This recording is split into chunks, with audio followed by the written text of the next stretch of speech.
對今年9月開始，芬蘭國際學校要正式佇咧高雄的前金國小開課啊。前金國小的校長表示講，這芬蘭的教育和咱台灣是無啥共款的，強調自主學習抑個下領域的課程，會當幫助咱的囡仔拍開國際觀，也會當活化這校舍的使用。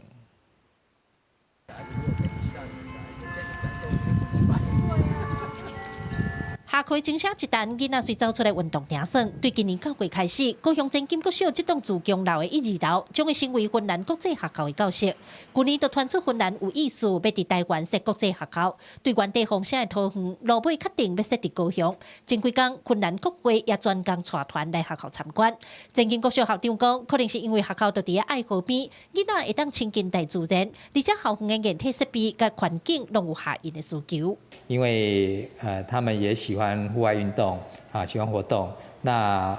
我們的國民運動中心啊，裡面就有游泳池、有健身房、有羽球館啊、籃球。對小朋友應該會比較向國際化的那個方向走，因為現在好像英文這一塊對小朋友來說，其實也對蠻大的幫助這樣子。有機會拓展囡仔國際觀，佫會當利用少子化所量出來教室，家長歡喜，校長嘛認同。教育局表示，即陣有愈來愈儕半導體產業來高雄設廠，國際專業人才進駐，都增加囡仔就學教育需求。因為芬蘭的教育體制甲台灣的無相像，目前規劃1年到7年會佇咧前金國小上課，一個年級一班25個學生，後續的8年到12年會佇高雄大學。那芬蘭的教育，它是強調自主的學習跟跨領域的一個學習跟能力。那這個跟我們台灣在推動的素養導向的一個課程，其實是相互呼應的。芬蘭國際學校收的囡仔無限定愛芬蘭的人，只要有外國護照，而且通過面試，就會當入學。